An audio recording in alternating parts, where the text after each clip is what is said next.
요한복음 말씀 같이 보겠습니다. 요한복음 5장 28절 29절 말씀 같이 두 절밖에 안 되기 때문에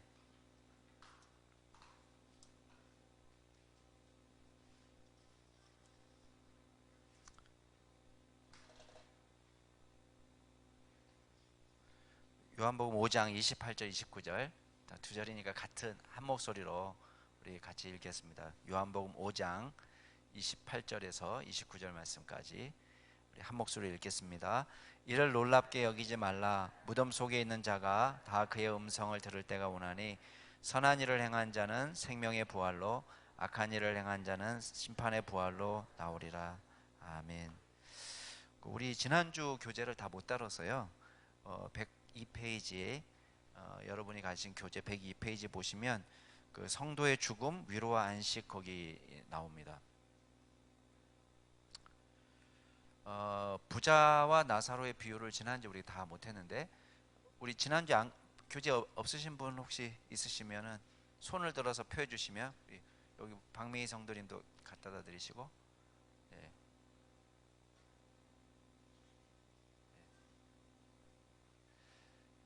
예. 부자와 나사로 그 비유를 여러분들이 오해하시면 안 되는 거예요. 여기 이 비유를 자꾸 오해하시거든요. 어떤 면에서 오해가 되냐면 부자는 부자였기 때문에 지옥 가고 가난한 사람은 나사로는 가난했기 때문에 천국 간 게 아닌 거예요. 그러니까 부자가 악이 아니고 또 가난한 게 선도 아닙니다. 우리는 가난하기 때문에 무조건 착하다 그것도 아니고 부자기 때문에 저 사람 무조건 나쁘다 그것도 아니에요. 성경은 절대 그렇게 가르치지 않거든요. 그러니까 부자는 악하고 가난은 선이다 이렇게 가르치지 않고 이제 왜 부자로 살면서도 얼마든지 하나님의 귀한 일 잘 감당할 수 있죠. 좋은 신앙의 모범이 되는 사람이 아브라함도 있고, 욥도 있고, 이삭, 야곱, 요셉 다 마찬가지고, 그 다음에 신약 성경에 오면은 이제 마가의 다락방을 우리가 흔히 얘기하는데, 그것도 자기 집을 오픈해서 예배 처소로 제공하는 게 그냥 일반적인 사람은 아닌 거예요. 그러니까 어느 정도 부가 있기 때문에 그것도 가능한 것이죠. 얼마든지 부자가 하나님의 귀한 일 잘 감당할 수 있는데 문제는 여기서 뭐냐면 이 한번 한 구절 한 구절 한번 보시죠. 22절부터 26절까지 이렇게 되어 있는데 여기 보면 거지가 죽어서 천사들에게 받들려 아브라함 품에 들어갔어요. 부자도 죽어서 장사되었는데 음부에서 고통을 당하고 있습니다. 이게 완전히 역전이 된 거예요. 상황이. 지금 뭐 여기 자세히 안 나왔지만 앞에 부분에 보면 부자는 자색 옷을 입었다 그랬죠. 그 다음에 고운 베옷을 입고 날마다 잔치였어요. 날마다 파티를 벌인 거예요. 반면에 나사로는 거지입니다. 병이 들었습니다. 돌볼 수 있는 가족도 없습니다. 이 부자 집 대문 앞에 앉아서 구걸하고 있고 음식물 찌꺼기로 연명하고 있습니다.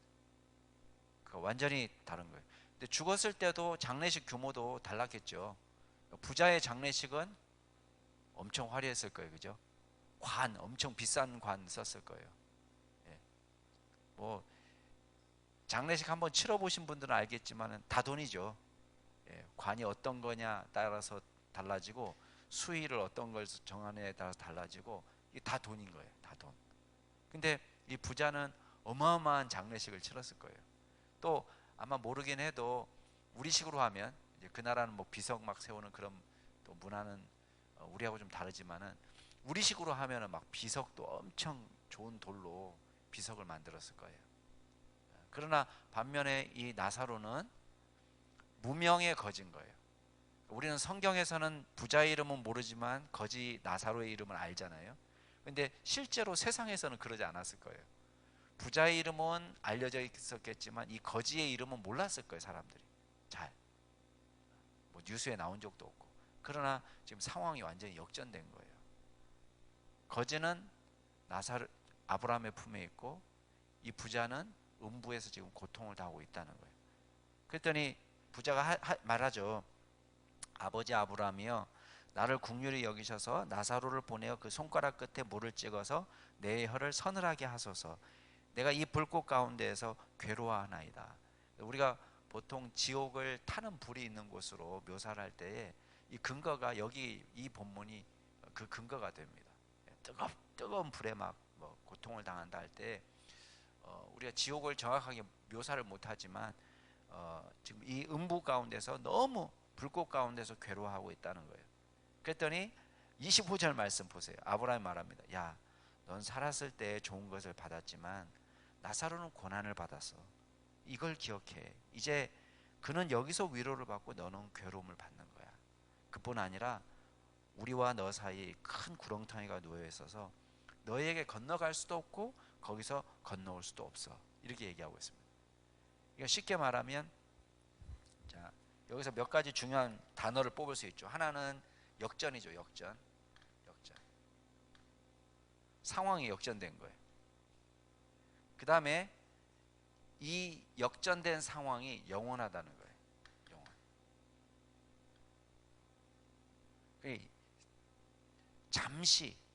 잠깐 이런 역전이 일어나는 것이 아니라 이게 영원한 거예요. 그러니까 이 지상의 상황은 오히려 임시적이고 하나님의 나라는 영원한 거예요. 그러니까 그런 상황이 지금 벌어진 겁니다. 근데 대부분의 사람들은요, 이걸 생각하지 못하고 역전될 것도 생각하지 못하고 그 역전된 상황이 영원할 것도 생각하지 못하고 여기서 끝장을 다 보려고 해요.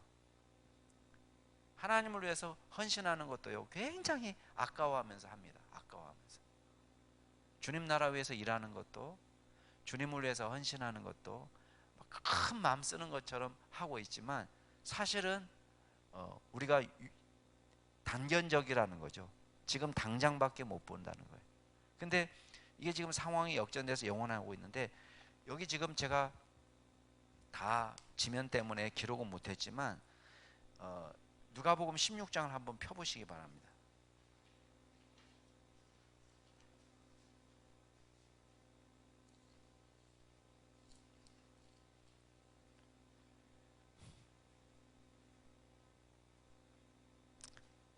자, 그러면 여러분에게 질문이 생기는 거죠. 질문. 왜 부자는, 왜 거지는, 이런 질문이 생기잖아요. 도대체 나사로는 무엇을 했길래 천국 가 있고, 도대체 부자는 뭘 잘못했길래 지옥에 가 있냐 말이야. 부자라는 것이 이 사람한테 엄청 큰 핸디캡이 됐느냐. 그럼 우리는 이 땅에서 절대로 부자로 살면 안 되는가? 또 이 땅에서 거지로만 살아야지 천국 가는 건가? 이런 질문을 해볼 수가 있는 거예요. 그리고 자꾸 이 비유 말씀을 축소해서 해석하는 경향이 있어요. 축소하면 뭐가 되냐면, 그러니까 부자가 돈 많았는데 거지를 도와주지 않았기 때문에 지옥 갔다는 식으로 만약 이야기하게 되면, 이거는 어떻게 이 비유를 해석해야 되냐면, 행위구원 그리고 선행을 뭘로 축소시키냐면 구제에 축소시키는 거예요. 그러니까 구제를 해야지 천국 간다는 식으로 이걸 축소시켜서 이 비유를 해석할 경향이 있습니다. 근데 이 비유가 정말 그걸 말하고 싶은 건가? 근데 우리가 누가복음과 사도행전을 보면 아시겠지만은 이거 똑같은 저자니까요. 누가가 누가복음을 기록할 때나 사도행전을 기록할 때나 예수 그리스도를 믿고 구원받는다는 사실, 그러니까 예수를 믿고 구원받는다는 사실에 대해서 매우 일관되게 증거하고 있습니다. 그러니까 단순히 우리가 구제를 해야지 구원받는다가 아닌 거예요. 가난한 사람을 도와줘야지 구원받는다가 아닌 거예요. 그러면 이 비유 말씀에서 찾아야 돼요. 왜 그런지. 자, 계속 읽어보겠습니다. 27절, 이제 부자가 요청합니다. 그러면 아버지여 구하노니 나사로를 내 아버지 집에 보내주세요. 그러니까 다시 살려달라는 거예요. 부활시켜달라. 왜냐? 28절에 보면 내 형제 5이 있는데 그들에게 가서 증언하라는 거예요. 증거하면서 이 고통받는 곳에 오지 않도록 가서 전도하라는 거죠. 전도. 그랬더니 29절 말씀이 굉장히 핵심입니다. 아브라함이 말하는데 뭐라고 얘기하냐면 그 사람들한테는 모세와 선지자들이 있으니 그들에게 들을지니라. 30절 그렇지 아니하니이다. 아버지 아브라함이여 만일 죽은 자에게서 그들에게 가는 자가 있으면 회개하리이다. 그러니까 이 사람들 말도 맞죠. 죽었다가 살아난 사람이 말하면 확실히 믿을 거 아니에요. 그러니까 죽었다가 살려달라. 그래서 나사로를 보내가지고 그 사람들한테 증거하게 해달라. 그랬더니 31절 말씀에 이렇게 말합니다. 모세와 선지자들에게 듣지 아니하면 비록 죽은 자 가운데서 살아나는 자가 있어도 고난을 받지 아니하리라 하였다 하시니라. 자, 오늘날 죽었다가 살아났다는 사람들 가끔 있죠. 가끔 있죠. 임사 체험하는 사람도 있고, 그 3살짜리 아이가 그 응급실에서 죽었다가 깨나가지고 그 책을 썼죠. 그 책 제목이 뭐죠? 3분인가요? 3분인 책 제목이 3분이었나요? 잘 기억 안 나세요? 읽은 분 안 계세요? 아 그래요? 걔가 아마 태은이 정도 나이 정도 됐을 건데 지금은 걔가 이제 응급실에 실려가서 죽었어요. 죽었는데 이제 심장 박동이 멈추고 응급실에서 이제 얘가 죽었다고 난리가 났는데 3분 후에 얘를 깨웠어요. 그러니까 완전히 망가지진 않고 어쨌든 그 인공호흡하고 막 이렇게 뭐 하고 해가지고 응급처치 해가지고 얘를 깨웠는데 이 아이가 3살짜리니까 애기잖아요. 우리나라 나이로는 이제 한 5살쯤 되는 아이죠. 그러니까 이 아이가 깨나가지고 자기가 본 천국에 대해서 증언하기 시작하는 거예요. 그러니까 뭐라고 얘기하냐면은 엄마 아빠를 봤다는 거예요. 뭘 봤는데 그랬더니 자기가 누워서 여기 죽어 있고 응급실에 있고 엄마는 이쪽 방에서 기도하고 있었고 아빠는 이쪽 방에서 기도하고 있었다는 거예요. 그래서 위에서 보니까 이제 어느 방이라는 걸 이야기하는 거예요. 그러니까 이제 부모가 깜짝 놀란 거죠. 왜냐하면 실제 그렇게 하고 있었거든요. 아빠는 여기서 기도하고 있었고 엄마는 여기서 기도하고 있었고 아빠하고 엄마는 서로가 어디서 기도하고 있는지를 몰랐어요. 근데 이 아이는 그 자기 응급처치하는 것도 다 보고 의사가 어떻게 했는지도 보고 있었고 엄마가 기도하는 것도 봤고 아빠가 기도하는 것도 봤고 그러니까 이걸 막 증언한 거예요. 게다가 더 이제 깜짝 놀란 거는 자기가 누나를 봤다는 거예요. 자기 누나라고 얘기했다는 거예요. 근데 이 아이가 큰아들이거든요. 누나가 없어요. 근데 뱃속에서 예전에 유산한 여자아이가 있었어요. 그러니까 이 아이는 태어나지 못하고 이제 유산한 건데 자기가 이제 하나님 나라에서 자기 누나를 봤다. 뭐 이렇게 얘기하니까 이 엄마 아빠가 깜짝 놀란 거예요. 그리고 그거를 이제 책으로 써가지고 이제 그 책으로 냈는데 아마 제목이 3분인가 그랬어요. 이게 한 거의 10년 가까이 된 책이에요. 오래된 책인데 이제 걔는 벌써 제 기억으로 우리 그 99년생으로 제가 기억하고 있거든요. 근데 그런 경우가 있어요. 근데 그런 사람들이 와서 뭐 이렇게 얘기한다고 해서 어때요? 그 책 나오니까 사람들이 그 책 보고 예수 믿나요? 아니잖아요. 그 책이 뭐 베스트셀러도 안 됐잖아요. 그러니까 우리가 볼 때는 죽은 사람이 살아나 가지고 뭘 증언해 주면 더 잘 믿을 것처럼 보이지만 실제로 그렇지 않아요. 지금 그 이야기를 하는 거예요. 근데 여기서 힌트는 뭐냐면 이 사람들한테 모세와 선지자가 있다는 거예요. 자, 그러면 이거는 부자가 왜 여기 와 있는지도 관계가 있고요. 거지가 왜 여기 천국에 와 있는지도 관계가 있어요.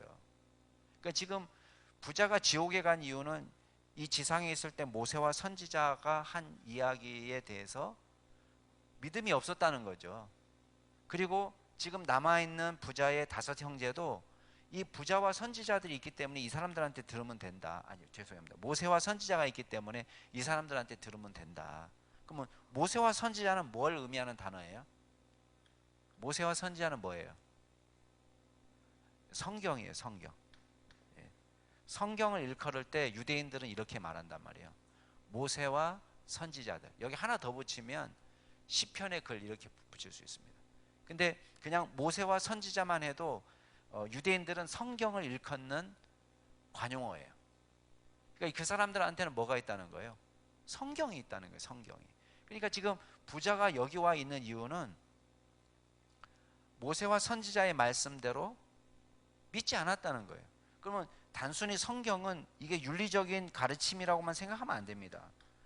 모세와 선지자도 지금 뭘 얘기하고 있냐면 예수 그리스도에 대해서 이야기하고 있는 거예요. 오실 메시아. 다시 말하면 하나님에 대한 신앙이 없었다는 거죠. 그러나 부자는 여기다 한 가지 더 붙이면은 지금 부자가 왜 너는 믿음이 없는지를 이야기할 수 있는 가장 가까운 근거는 이 거지를 도와주지 못한 건 맞아요. 왜 그렇죠? 여러분 보세요. 부자가 제일 잘할 수 있는 게 뭡니까? 돈으로 하는 걸 제일 잘할 수 있어요. 부자는. 그죠? 부자가 제일 잘할 수 있는 것은 돈으로 하는 게 제일 쉬워요. 교회는 잘 안 나가도 헌금 콱 하는 거는 부자는 쉬워요. 예. 그런 부자들 많이 있습니다. 예. 거의 그 교회도 잘 안 나가지만 이렇게 헌금을 콱 하는 사람들 있어요. 가끔. 예. 그 신앙은 별로예요. 우리 교회 후원하시는 분 중에 그런 분이 있어요. 제가 늘 기도 제목이에요. 예. 그분은 해마다 우리 교회에 한꺼번에 헌금을 콱 해요. 예. 추석에 한번 장사하면 콱 하는데 늘 제 기도 제목 리스트에 있습니다. 근데 안수 집사님인데 교회 잘 안 나가요. 왜 못 나가는지 아세요? 토요일날 저녁에 술 마셔가지고 못 나가요. 취해가지고. 그래서 한 달이면은 교회 나오는 날이 2번 나오면 아주 잘 나오는 거고, 한 번 나가면은 그 보통이고, 2번 나오면 아주 잘 나오는 거예요. 예. 그래가지고 늘 제 기도 제목, 저를 굉장히 불편하게 합니다. 그러나 돈으로 하는 건 잘해요. 막 우리 교회도 헌금하고요. 그 자기 본교회도 헌금 많이 하고, 그 다음에 그 아는 그 우리 교회 말고 다른 어떤 목사님이 또 개척하는 교회 있어요. 거기도 큰 목돈을 헌금해요. 근데 여러분 부자는 돈으로 하는 게 쉽습니다. 근데 보세요. 돈으로 하는 게 쉬운데도 불구하고 지금 뭐 했다는 거예요? 이 사람은 지금 대문 앞에 날마다, 여긴 매일 파티예요. 매일 파티. 매일 파티할 돈이면 자기가 자색 옷 입고 또 배옷을 입고 그리고 매일 파티할 정도면 대문 앞에 있는 거지를 병도 고쳐주고 도와줄 수 있는 것은 사실 어려운 일은 아닙니다. 게다가 부자가 몰랐느냐? 모르지 않아요. 이름을 불러요. 이름을.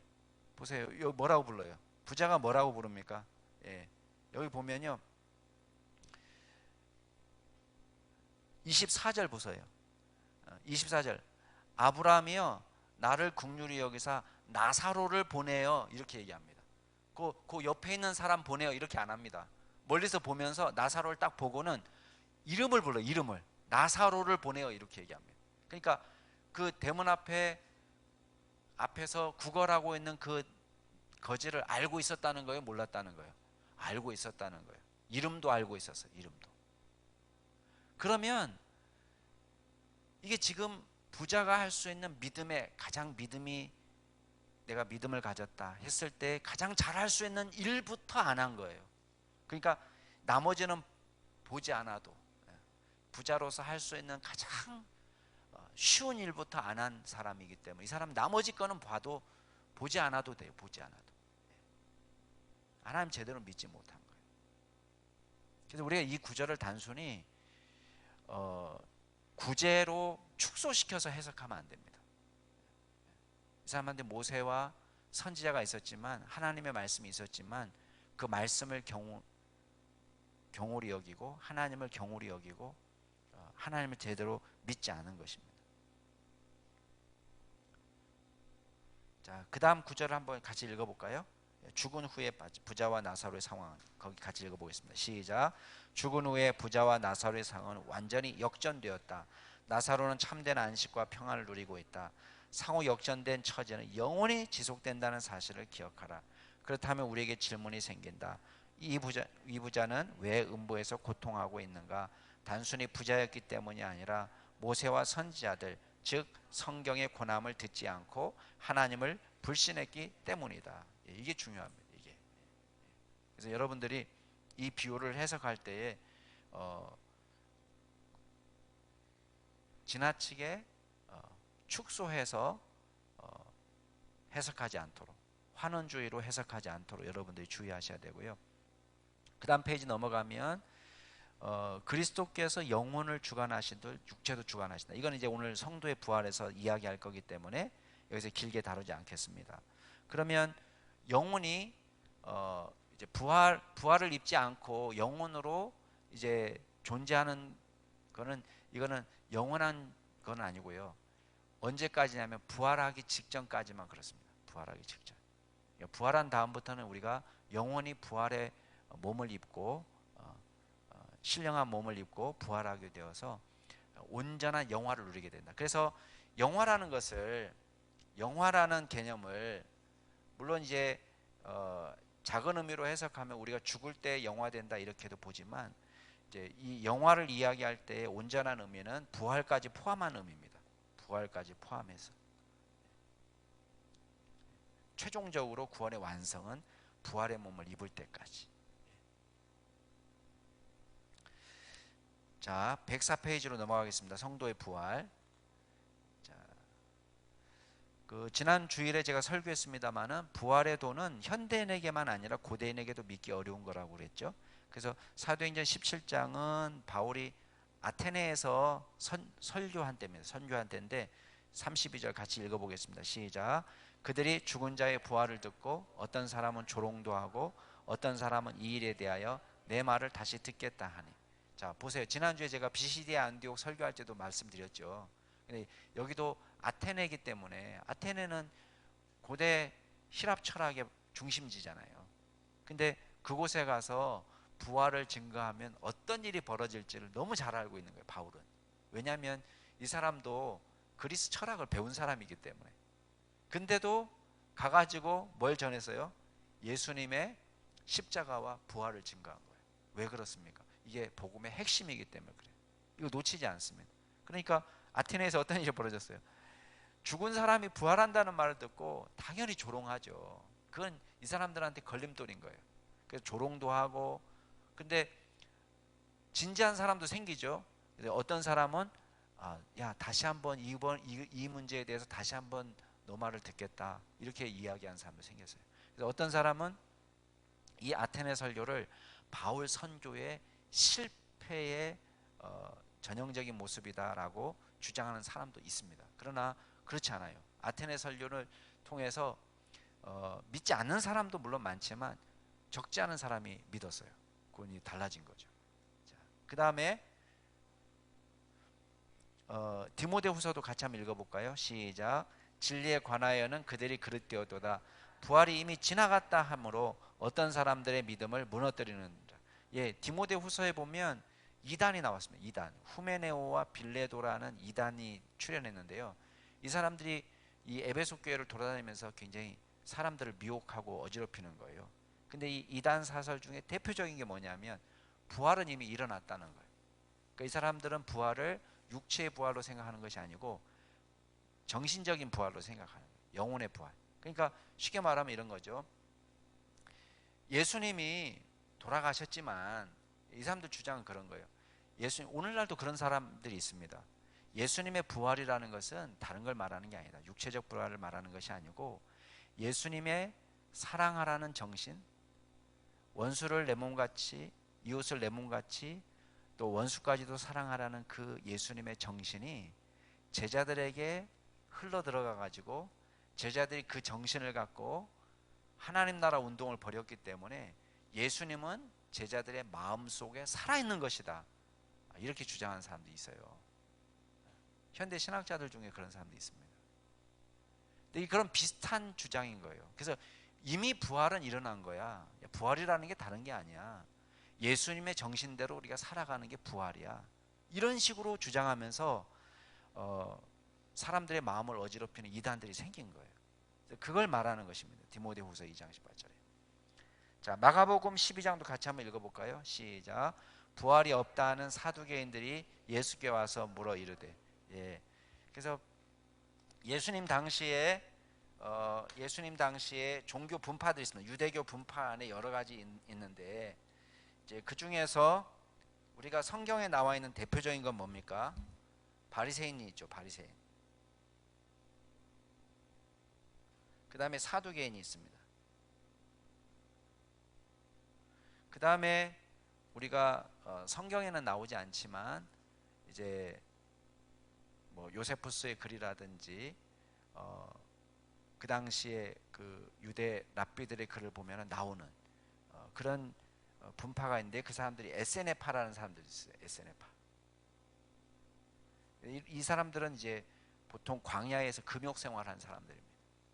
꼭 세례요한하고 비슷한 느낌이에요. 메뚜기나 석청을 먹고 또 독신을 강조하고 순결을 강조하고 자기네들끼리 공동체 생활하고 이 사람들은 굉장히 그 현존하는 그런 왕정제도, 그러니까 헤롯 대왕이 지금 이어받은 이 왕도 다윗 계열의 왕이 아니기 때문에 이 진정한 메시아 왕국이 아니라고 봤고요. 그 다음에 사독 계열의 제사장이 아니기 때문에 그 당시에 있는 대제사장들도 다 이 사람들은 타락한 온전한 대제사장이 아니라고 보았습니다. 그래서 이 에세네파들은 속세를 아예 떠나서 살자. 이게 다 정치도 부패해 있고 종교도 부패해 있기 때문에 여기서 우리가 살 수 없다 해서 따로 사는 그런 사람들이 에세네파였습니다. 이 파도 뭐 적지 않은 숫자예요. 근데 바리새인 사두개 말고 또 여기 뭐 이건 성경에는 깊이 다루진 않지만 열심당원이라고 하는 분들이 있죠. 열심당원. 예수님의 제자 가운데도 열심당원이 있잖아요. 그래서 이 사람들은 무력으로 이 나라를 뒤엎자. 그래서 로마의 식민지 하에서 지금 우리가 독립운동을 해서 이걸 나라를 뒤엎자 하는 아주 과격분자들이 열심당원입니다. 예수님의 제자 가운데도 있었습니다. 근데 지금 이 신학적으로는 이제 바리새인과 사두개파가 지금 대비를 이루는데 바울은 바리새파였고요. 바리새파는 외식은 문제였지만 예수님도 바리새인들의 가르침은 따르라 할 정도로 가르침 자체가 되게 그 사두개파에 비해서 그래도 나름대로 성경적인 근거를 많이 가지고 있습니다. 그래서 바리새인들은 내세를 믿었습니다. 천국과 지옥도 믿고 천사의 존재도 믿었습니다. 천사. 그 다음에 이 사람들은 부활도 믿었습니다. 부활. 그러나 바리새인들의 문제는 성경의 권위와 장로들의 유전을 거의 비슷한 수준에 놓는 거, 이건 좀 문제였습니다. 바리새파들. 그건 예수님께서 공격을 많이 하시죠. 사두개파들은요 내세를 인정하지 않아요. 죽으면 끝이지 뭐 천국이고 지옥이고 영혼 이런 거 없다고 생각해요. 여기는 영혼도 믿습니다. 영혼. 근데 사두개인들은 그런 거 믿지 않아요. 그러니까 오직 모든 관심은 뭐냐면 이 세상에서 출세하는 거예요. 그러니까 사두개파는 굉장히 적극적으로 권력의 핵심부에 들어가려고 해요. 실제로 그랬고. 그래서 헤롯 대왕 옆에 포진해 있는 이 사제 그룹, 이런 사람들이 이 사두개파들이에요. 그리고 천사도 믿지 않습니다. 천사 믿지 않아요. 당연히 부활 믿지 않았습니다. 부활 믿지 않아요. 영도 믿지 않고. 매우 현실지향적이죠. 현세지향적이고 세상에서 출세하는 것을 굉장히 중요하게 생각하고. 그러니까 보세요. 사두개인들이 와서 질문하는 거예요. 형제 7명이서 이제 살고 있는데 큰형이 결혼했는데 형이 아기가 없이 그냥 죽어버린 거예요. 그러니까 형수님 혼자 남은 거예요. 그럼 유대교 법상 고엘, 기업 모르는 자, 이에 따라서 이 동생이 이 형수님하고 결혼해서 형님 이름으로 자식을 낳아서 형의 대가 끊이지 않도록 해주는 것이 이 유대교 이스라엘 법칙이란 말이에요. 관습이란 말이에요. 그래서 둘째가 결혼했는데 둘째도 아기 없이 죽어버렸어요. 셋째도, 넷째도, 다섯째도, 여섯째도, 일곱째도 다 아기 없이 죽었는데 나중에 부인도 죽고 만약에 천국이 있다면 거기서 만났는데 그러면 이 여자는 누구의 부인이 됩니까? 이렇게 예수님을 골탕 먹기 위해서 질문한 거예요. 그러니까 사두개인들은 부활을 믿지 않기 때문에 부활이 일어난다면 그런 복잡한 문제가 하늘나라에서 생길 거 아니냐, 그걸 질문한 거예요. 그랬더니 예수님 뭐라고 얘기하시는 거예요? 야, 너는 성경도 오해하고 하나님도 오해한다. 우리가 부활한 몸이라는 것은 이런 지상에 있는 어떤 관계가 지속되는 것이 아니고 거기서는 천사와 같이 되어서 우리가 시집가고 장가가는 그런 일이 일어나는 게 아니다. 그렇게 짤막하게 부활에 대한 메시지를 주신 적이 있어요. 근데 제가 말씀드리고 싶은 거는 부활을 이야기할 때 이렇게 예수님 당시에도 믿지 않는 사람들이 이미 있었다는 거예요. 다. 그리고 아테네 사람도 그걸 전도하면은 바울이 그런 설교하면 안 좋아할지 바울도 다 알고 있었다는 거예요. 자기도. 그럼에도 불구하고 이 부활의 메시지는 굉장히 중요한 메시지였다는 거예요. 그래서 여기만 읽고 가겠습니다. 그러나부터 시작. 그러나 초대교회의 설교들, 베드로의 설교, 바울의 설교 등은 청중들에게 걸림이 되는 부활의 메시지를 가감없이 선포하고 있다. 이는 그리스도의 부활과 죽은 자들의 부활이 얼마나 그들에게 중요한 메시지였는지를 보여주는 대목이다. 제가 주일날 이 본문을 가지고 말씀드렸기 때문에 생략합니다. 그만큼 중요한 거예요. 그만큼. 자, 그 다음 하나님께서부터 읽겠습니다. 시작. 하나님께서 그리스도를 죽은 자 가운데서 살리셨다는 사실이 우리에게 중요한 이유는 무엇인가? 그것은 우리도 죽었다가 다시 생명으로 일으킴을 당한다는 사실을 보여주기 때문이다. 이번 주일날 말씀이에요. 같이 읽어보겠습니다. 시작. 만일 죽은 자의 부활이 없으면 그리스도도 다시 살아나지 못하셨으리라. 그리스도께서 다시 살아나신 일이 없으면 너희의 믿음도 헛되고 너희가 여전히 죄 가운데 있을 것이요. 생각해 보세요. 예수님은 영이신 분이 원래. 근데 육신을 입고 이 땅에 오셨어요. 그리고 죽으셨다는 것은 육신을 벗었다는 걸 말하는 거예요. 그러니까 사실은 영이신 하나님이시기 때문에 굳이 부활의 몸을 입지 않아도 예수님 편에서 생각할 때는 아무 문제가 없어요. 근데 예수님께서 굳이 다시 부활의 몸을 입으셨어요. 그래서 영원히 우리처럼 몸을 입고 하나님의 보좌 우편에 계시는 거예요. 그래서 예수님께서 그냥 영으로 계신 분이 아니라 신령한 부활의 몸을 입고 영광스러운 부활의 몸을 입고 지금 계신 거예요. 그게 우리에게 주는 메시지가 뭐냐면 이미 영으로 돌아가신 분인데 굳이 부활의 몸을 입으셔서 우리에게 보여주고 싶은 게 있었습니다. 그건 뭐냐면 일단 구원의 확실성. 예수님이 부활해야지. 왜냐면 내가 교주다 하는 사람 많았잖아요.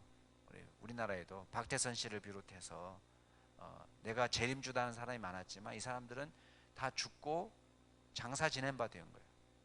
그러나 이 사람 다시 살아나지 않았어요. 박태선 씨 같은 경우는 죽은 다음에 장사를 못 지냈잖아요. 시신이 막 썩어가도 사람들은 그 부활할 줄 믿은 거예요. 그냥 장사를 지내지 않고 그냥 놔둔 거예요. 근데 강제로 장사 지내게 한 거죠. 그러니까 이만큼 중요한 부분이에요. 부활하느냐 부활하지 않느냐는 것은. 구원의 확실성. 또 하나는 부활의 첫 열매가 되셨다는 거예요. 다시 말하면 저와 여러분의 부활의 본이 된 거예요. 그래서 이 부분은 우리가 조금 있다가 더 다룰 거고요. 그 다음 페이지 넘어가면 105페이지 가면 그럼 부활은 누구에게 일어나는 일이냐? 우리는 믿는 사람에게만 일어난다고 생각하기 쉬운데요. 그렇지 않습니다. 믿지 않는 사람도 부활합니다. 믿지 않는 사람도. 거기 같이 한번 읽어볼게요. 시작. 신자나 불신자나 죽은 후에 영혼이 살아있는 것처럼 부활 역시 모든 이에게 일어난다. 죽은 자들은 재림하시는 그리스도의 음성을 들을 때에 육체적 부활을 경험하게 된다. 자, 영혼이 예수 안 믿는 사람도 죽은 다음에 영혼이 여전히 살아있죠. 단지 지옥에서 고통을 당할 뿐입니다. 마찬가지로 부활도 마찬가지예요. 부활도 우리 아까 요한복음 5장에 읽으셨지만은 무덤 속에 있는 자가 다 예수님의 음성을 들을 때가 오는데, 이건 예수님이 재림하실 때죠. 선한 일을 행한 사람은 생명의 부활로, 악한 일을 행한 자는 심판의 부활로 나오리라. 부활은 똑같아요. 그렇지만 성격은 다릅니다. 하나는 생명의 부활로, 하나는 심판의 부활로. 자, 다니엘서 12장도 마찬가지입니다. 같이 읽어보겠습니다. 시작. 땅의 특결 가운데서 자는 자 중에서 많은 사람이 깨어나 영생을 받는 자도 있겠고 수치를 당하여서 영원히 부끄러움을 당할 자도 있을 것이라. 여기 많은 사람이라니까 그러면 일부는 안 깨어나나 이렇게 생각할 수 있는데, 그게 아니라 이제 많은 사람이라는 표현을 쓰면서 모두를 의미할 때가 있어요. 모두. 모든 사람이라는 말을 많은 사람이 이렇게 표현한 것 뿐이에요. 근데 영생을 받는 사람이 있겠고, 이거는 이제 아까 말한 대로 하면 생명의 부활이죠. 그 다음에 수치를 당하여서 영원히 부끄러움을 당할 자도 있을 것이라, 이건 심판의 부활이죠. 두 개가 나눠져서 생각하고 있습니다. 그래서 부활은 모두에게 임하는데 다만 차이가 있다면 목적이 달라지는 거예요. 그리스도인에게는 축복의 부활로, 불신자들에게는 저주, 심판의 부활로 오게 됩니다. 자, 계시록 20장도 마찬가지입니다. 같이 읽어보겠습니다. 시작. 바다가 그 가운데에서 죽은 자들을 내주고 또 사망과 음부도 그 가운데서 죽은 자들을 내주매 각 사람이 자기 행위대로 심판을 받고 사망과 음부도 불못에 던져지니 그 둘째 사망 곧 불못이라. 누구든지 생명책에 기록되지 못한 자는 불못에 던져지리라. 죽은 자들을 내어준다라는 말이 이거 부활을 의미하는 건데요. 죽은 자들이 살아나는데 문제는 이 사람들이 불못에 던져진다는 거예요. 이것이 둘째 사망이라는 거예요. 둘째 사망. 자, 그렇다면 부활의 성격에 대한 이야기를 하겠습니다. 같이 한번 읽어보겠습니다. 시작.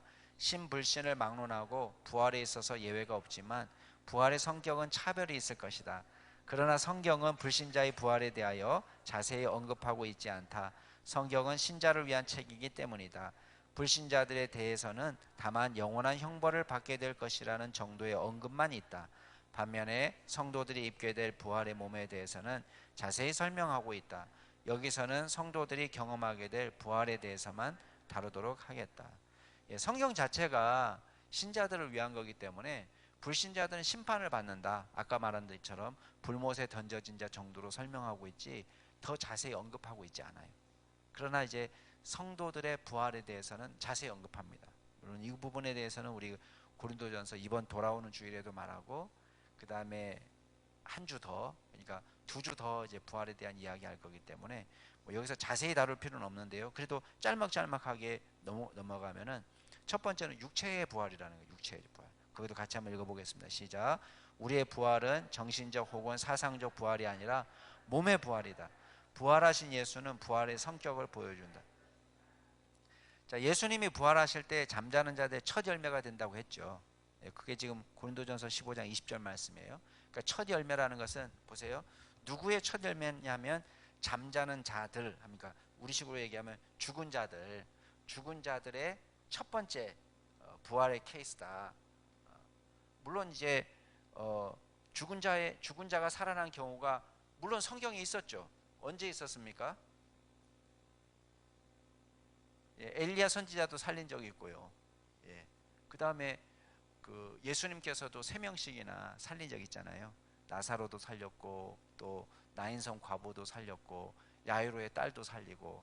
부활이 처음 일어난 일은 아닙니다. 그러나 왜 예수님을 죽은 자들의 잠자는 자들의 첫 열매라고 이야기하느냐? 그러니까 예수님식의 영원한 부활을 경험한 사람은 아직까지는 없는 거예요.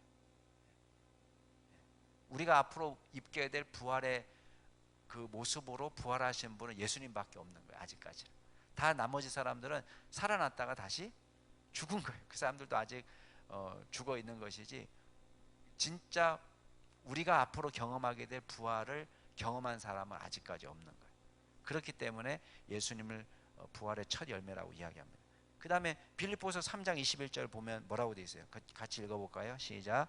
그는 만물을 자기에게 복종하게 하실 수 있는 자의 역사로 우리의 낮은 몸을 자기 영광의 몸의 형체와 같이 변하게 하시리라. 이게 약속인데, 우리 낮은 몸은 아직 지금 이 연약한 몸을 말하는 거예요. 지금 이 육체가 있는데 우리 이 몸도 나중에는 자기 영광의 몸의 형체와 같이, 다시 말하면 예수님께서 입으실 부활의 몸으로 우리도 변화시키신다 하는 약속입니다. 그러면 예수님이 부활하실 때 모습은 어떤 모습이냐? 자, 누가복음 24장 한번 보세요. 그 다음 페이지 가면 거기 보면 예수님이요 손과 발을 보여주셨어요. 그죠? 그러면서 만져봐라. 그리고 이 손과 발을 보면서 나인 줄 알아라. 이렇게 얘기해요. 그죠? 그리고 살과 뼈가 있다는 말을 합니다. 귀신은, 영은 살과 뼈가 없지만 너희 보는 것처럼 나는 살과 뼈가 있다. 이렇게 말씀합니다. 그래도 믿지 못하는 그 제자들이 너무 기쁘지만 믿지 못하고 놀랍게 여기고 있을 때에 구운 생선 한 토막을 달라고 합니다. 뭐 먹을 게 없냐? 그랬더니 구운 생선 한 토막 주니까 그걸 맛있게 잡수셨다는 거예요. 부활의 몸은 그러면 주기적으로 먹어줘야 되는 몸이냐? 아마 그렇지는 않을 겁니다. 어떤 부족함은 없는 것이지만 잔치의 개념이죠. 잔치의 개념. 잔치의 개념. 배고파서 드시는 개념이라기보다는 즐거움. 그러니까 옛날 그 로마인들 영화 보면은 막 전쟁하고 전리품 얻어가지고 잔치할 때 먹는 게 너무 좋으니까 먹고 또 토하고 먹고 토하고 먹고 토하고 이렇게 하잖아요. 그런 거 보신 적 있죠? 근데 그런 게 아니라는 거죠. 이거는 우리 하늘나라의 향유. 드시는 행복이 있습니까 없습니까? 엄청 있잖아요. 드시는 행복을 예수님께서 앗아가지 않는 것 같아요. 저는. 저는 소망하고 있습니다. 그래서 천국에 가면 잘 먹지 않을까. 어떤 분은 막 버킷리스트 만들어 가지고 막 전 세계를 다 돌아다녀야 된다 이렇게 막 말씀하시는 분도 있고 그래요. 여행이란 참 저는 교훈이 크죠. 여행이 나쁘다는 건 아닙니다. 오해하지 마세요. 그러나 저는 그런 생각도 해봐요. 그렇게 막 목숨 걸고 다 다니지 않아도 어떤 면에서 우리가 앞으로 경험하게 될 하나님의 나라는 우리가 이 지상에서 보는 아름다움과는 비교할 수 없는 아름다움이 펼쳐질 거다. 그게 저는 사실 먹는 즐거움보다 더 큰 것 같아요. 보는 즐거움. 보면서 이 산야를 보면서 느끼는 이 감동이 굉장히 크지 않습니까? 저는 새도 좋아하거든요. 새. 기르지만 않을 뿐이지 새 보는 것도 너무 좋아하는데 너무 품위가 있잖아요. 날아다니는 거 보면 굉장히 품위가 있고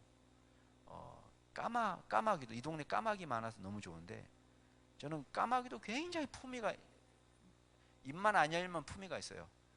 입만 열면 좀 분위기가 깨서 그렇지 이 생긴 거하고 목소리하고 너무 달라요. 까마귀는 그죠? 생긴 것만 보면요 굉장히 위험이 있어 보이고 진짜 멋져요. 멋지고 이게 까만색 옷을 위아래 딱 빼입었을 때 그런 어떤 엄숙한 이미지가 딱 있는데 그 대신 이제 입을 열면 좀 깨죠 분위기를. 예수님께서 친히 드시는 걸 보여주는 거예요. 드시는 거. 혈과 육이 있다는 것을 보여주고. 자, 그런데 왜 제자들이 의심했을까요? 정체성의 혼동이 온 건 맞아요. 그러니까 이 지상에 우리가 가졌던 그 예수님의 원래 모습하고는 조금 달라진 더 영광스러운 모습이었던 것 같긴 해요. 그걸 우리가 어떻게 짐작할 수 있습니까?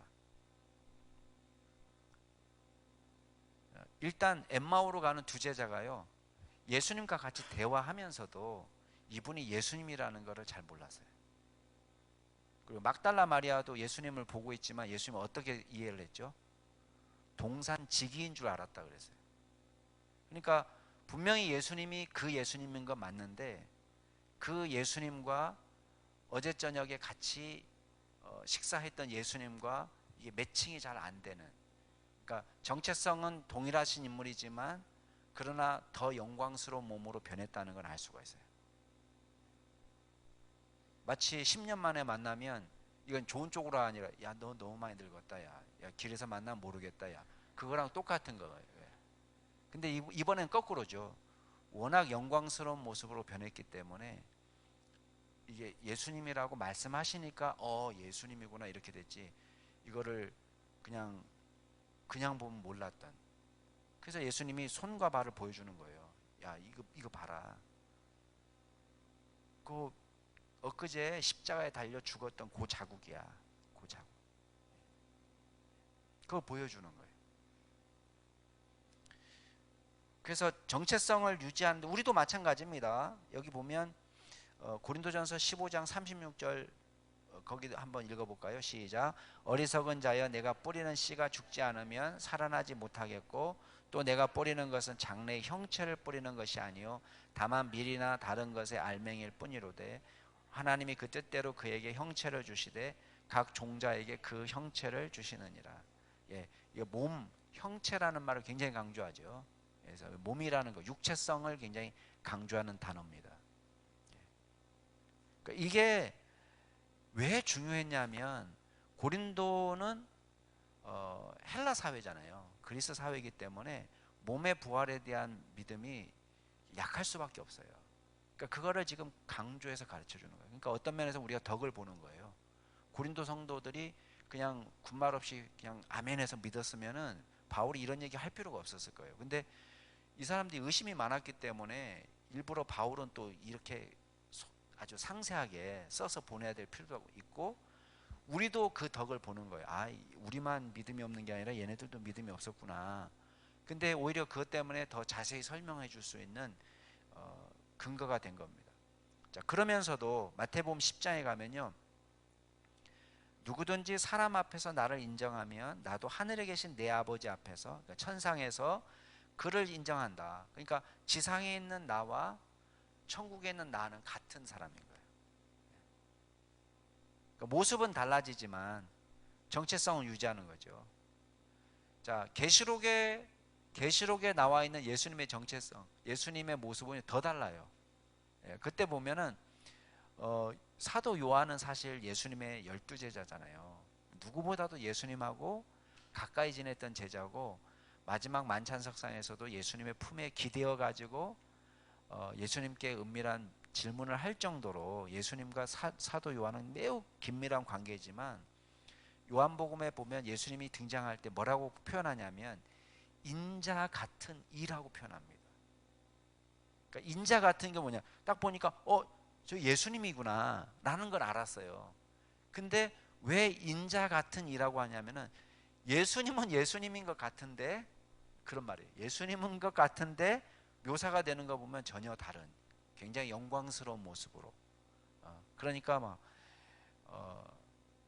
빛난 주석 발 같은 게 있고 막 입에서는 좌우의 날선 검이 막 나오고 막 이런 모습이니까 이제 사도 요한이 그렇게 얘기한 겁니다. 그러나 예수님의 그 정체성은 유지가 되는 거죠. 그러면서 예수님 뭐라고 얘기하세요? 내가 죽었지만 죽었었으나 내가 살았다 이렇게 얘기하잖아요. 그럼 죽었다는 건 뭐예요? 예전에 성육신 하셔서 이 땅에 오셔서 죽으셨던 십자가에 달려 돌아가셨던 그 예수님이 지금 말씀하고 있는 거예요. 거기서 이게 같이 가야지. 그러니까 오늘날 재림주는 다 가짜라니까요. 왜 재림주가 가짜냐면 이 재림주는 2000년 전 골고다에서 십자가에 달려 돌아가신 그분하고 똑같아야지 재림주가 되는 거예요. 그렇죠? 사도행전에서 보면 너희들이 올라간 것을 보는 그대로 내가 온다는 얘기예요. 내가 온다는 얘기지 누구를 보낸다는 얘기가 아니에요. 그러니까 재림주라고 말하는 사람은 사실은 다 가짜인 거예요. 재림주가 올 수가 없는 거예요. 지금은 재림주가 오게 되면은 일단 아기로 태어나시면 안 돼요. 영광스러운 모습으로 오셔야지 그 재림주가 되는 거예요. 근데 주민등록증 딱 열어보면은 뭐 그 연도가 나와 있으면 59 몇 명 이렇게 나가면은 이건 벌써 재림주가 아닌 거예요. 그 다음에 정체성 유지는 25장도 마찬가지예요. 이 지상에 있는 이 사람의 삶 행위가, 이 사람의 믿음이 하늘나라에서 보상이 되는 것이에요. 그러니까 다른 사람이 아닌 겁니다. 자, 영광스러운 몸이다. 이건 뭐 우리 말할 것이 없지만 그것도 한번 읽어보겠습니다. 시작. 몸은 하늘에 속한 형체와 땅에 속한 형체로 구분할 수 있다. 현재 우리의 몸은 땅에 적합하다. 그러나 우리가 부활하게 될 때 하나님 나라에 적합한 몸을 입게 된다. 자, 고린도전서 15장 읽어보겠습니다. 죽은 자의 부활도 그와 같으니 썩을 것으로 심고 썩지 아니할 것으로 살아나며 욕된 것으로 심고 영광스러운 것으로 다시 살아나며 약한 것으로 심고 강한 것으로 다시 살아나며 육의 몸으로 심고 신령한 몸으로 다시 살아나니 육의 몸이 있은즉 또 영의 몸이 있느니라. 그러니까 우리 몸과 천상의 몸이 대비가 됩니다. 그래서 여기 몸은, 우리 몸은 그거죠.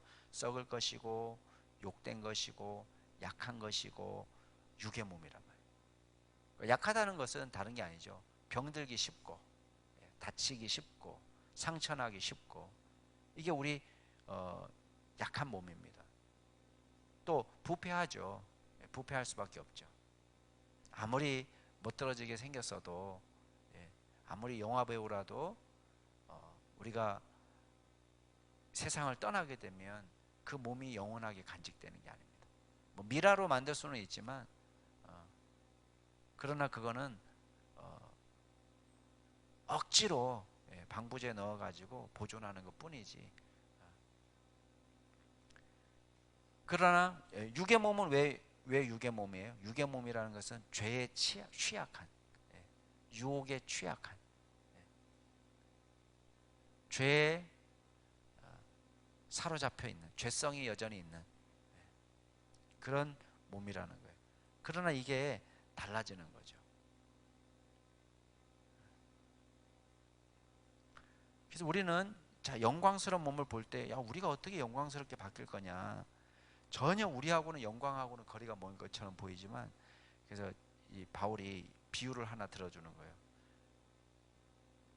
자, 이런 씨가 될 때 우리는 이 씨가 썩으면, 자, 수박씨인데 수박씨가 썩어가지고 다시 부활하면 우리 뭘 생각하냐면은 영광스러운 몸이다 그러면 이런 거 생각하는 거예요.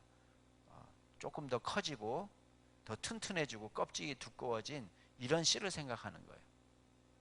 근데 수박씨를 심으면 뭐가 나오죠? 예, 이런 씨가 나오는 게 아니라 썩어가지고 이런 게 나오는 거예요. 예, 막 이렇게 막 되게 디자인도 되게 멋지지 않아요? 수박을 보면 정말, 사실은 껍데기라는 것은 이건 먹지도 않는 건데도 하나님 공들여서 디자인을 해놓은 거예요. 파란색, 까만색, 파란색, 초록색, 까만색 이렇게 해가지고 아무것도 아니잖아요. 껍질 깨면. 근데 딱 깨면 뭐가 나오죠? 와, 이것만 봤을 때는 맛있어 보이지 않잖아요. 예, 초록색 이파리 같은 걸 보면서 식감을 느끼는 분은 없잖아요.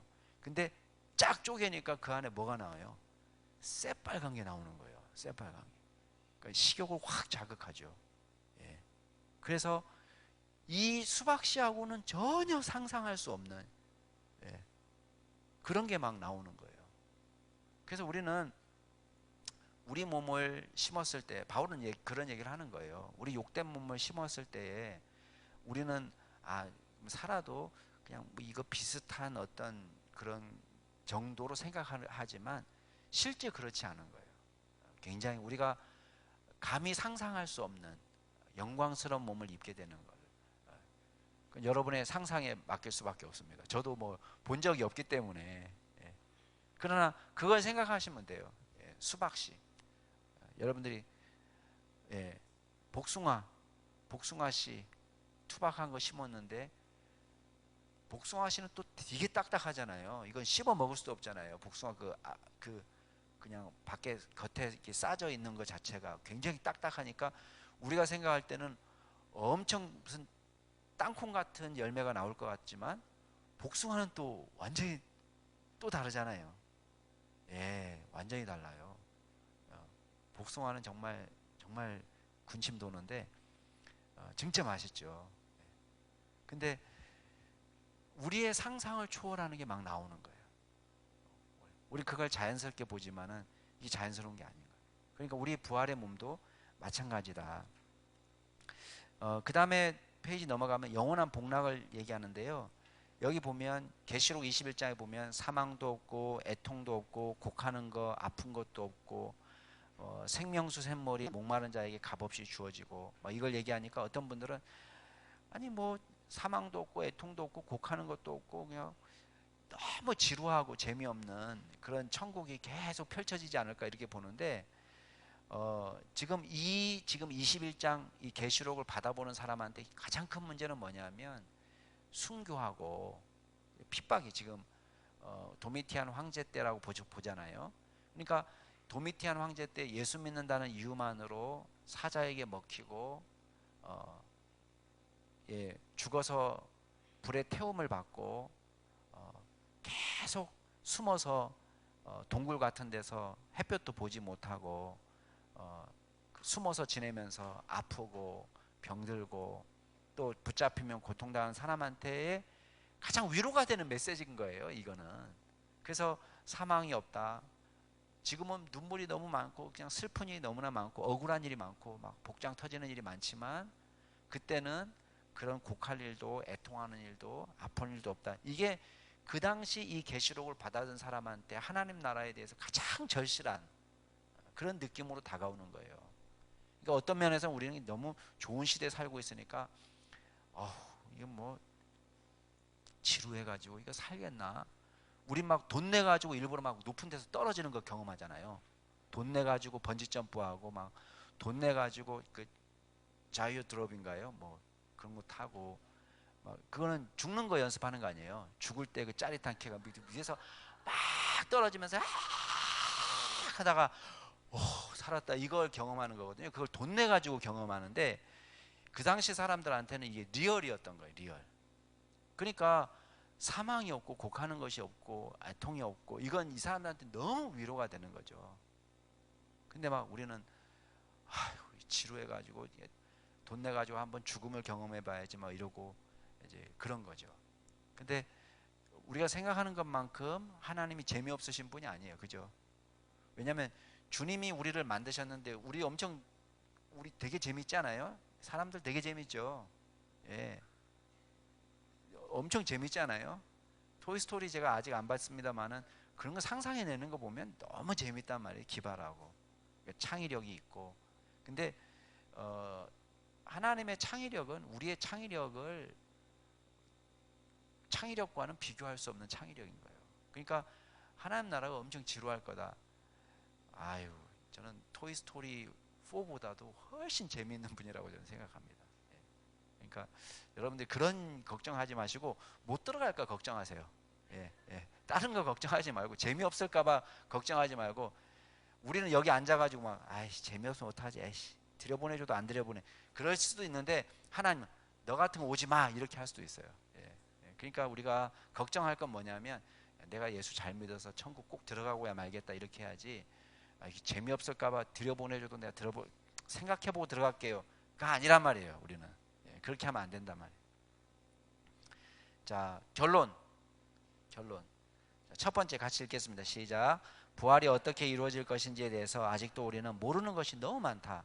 그러나 분명한 사실은 어떻게에 대해서 답할 수는 없어도 전능하신 하나님께서 반드시 이루신다는 것을 확신할 수 있다. 그렇죠. 하나님은 할 수 있는 거예요. 죽은 자가 어떻게 살아납니까? 아니 없는 데서 만들어졌는데 죽은 자가 살아나는 건 너무 쉽죠. 죽은 자는 그래도 뭐가 있잖아요. 뭐 껍데기라도 있고 뭐가 있잖아요. 영혼이라도 있고. 근데 없는 데서 우리가 나왔단 말이에요. 우리가 없었던 시절이 있었습니다. 그거 압니까? 1900년대에 여기 아무도 안 계셨어요. 그죠? 없었는데 있었어요. 지금 없었는데 살고 있습니다. 저는 태어난 것만으로도요 너무너무 감사해요. 그거 자체만으로도. 우리에게 생명이 있다라는 것 자체가 그거 자체로 기적인 거예요. 근데 엄청난 선택을 받은 우리가 이 땅에 살아갑니다. 우리가 어떻게 죽은 다음에 부활할까? 하나님 하십니다. 자, 두 번째 같이 읽겠습니다. 시작. 그리스도는 잠자는 자들의 첫 열매이다. 다시 말하면 두 번째, 세 번째 우리의 부활이 예고되어 있다. 이건 우리 너무 잘하는 거죠. 자, 세 번째 같이 읽겠습니다. 부활을 준비하는 삶을 살자.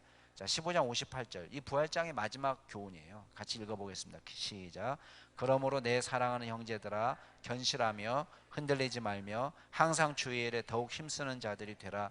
이는 너희 수고가 주 안에서 헛되지 않은 줄 알미라. 이게 사실은 부활에 대한 마지막 교훈이었어요. 바울이 이 말씀을 마지막에 하면서, 그렇기 때문에, 그러므로라는 말은 뭐냐면 우리에게 부활이 예비되어 있기 때문에, 이 말이에요. 부활이 있기 때문에, 죽은 자의 부활이 있기 때문에 사랑하는 형제들아, 견실하고 흔들리지 말고 항상 주의 일에 더욱 힘쓰는 자들이 되라. 왜냐? 너희 수고가 주 안에서 절대 헛되지 않다. 여러분이 주님을 위해서 헌신하는 수고요, 절대 공짜가 없습니다. 예수님은 다 기억하십니다. 여러분들이 영혼을 위해서 기도했던 순간들, 여러분의 소유의 일부를 쪼개서 하나님 앞에 헌신했던 순간들, 여러분이 바쁜 시간을 쪼개서 주님 나라 위해서 헌신했던 그 순간들, 때로는 마음 아프고 고통스럽고 때로는 오해를 사기도 하지만 주님 나라 위해서 수고했던, 여러분이 흘렸던 눈물들과 수고와 땀을 하나님께서는 반드시 기억하시고 갚아주실 줄로 믿습니다. 그렇기 때문에 우리가 믿음을 지키는 거예요. 우리 살아계신 주 한번 찬양하겠습니다.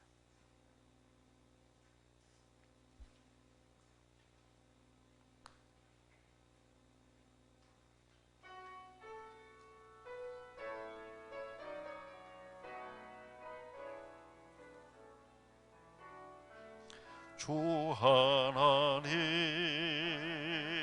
독생자 예수 날 위하여 오시었네. 내 모든 죄 다 사하시고 죽음에서 부활하신 나의 구세주, 살아계신 주 나의 참된 소망, 걱정 근심 전혀 없네. 사랑의 주 내 갈 길 인도하니 내 모든 삶의 기쁨 늘 충만하네. 주 안에서 거듭난 생명 도우시는 주의 사랑, 참 기쁨과 확신 가지고 예수님의 도우심을 믿으며 살리. 살아계신 주 나의 참된 소망, 걱정 근심 전혀 없네. 사랑의 주 내 갈 길 인도하니 내 모든 삶의 기쁨 늘 충만하네. 그 언젠가 주 뵐 때까지 주를 위해 싸우리라. 승리의 길 멀고 험해도 주님께서 나의 앞길 지켜주시리. 계신 주 나의 참된 소망, 걱정 근심 전혀 없네. 사랑의 주 내 갈 길 인도하니 내 모든 삶의 기쁨 늘 충만하네. 우리 같이 한번 기도하실 때에 이 시간 우리가 하나님 앞에서 또 부활의 약속을 받은 것에 대해서 감사하고 주님을 찬양하는 기도하겠습니다.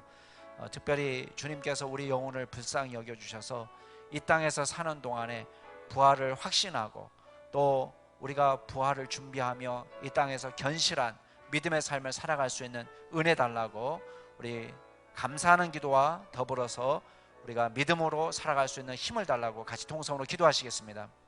하나님 아버지 감사드립니다. 주님을 찬양합니다. 주여 우리같이 유한한 존재를 주님 영원한 삶을 약속해 주시고 주님께서 우리로 하여금 영원한 부활을 소망하며 살아갈 수 있는 능력 주시니 감사드리고 약속 주시니 감사합니다. 주여 우리가 이 땅에서 사는 동안에 우리는 아무것도 아닙니다.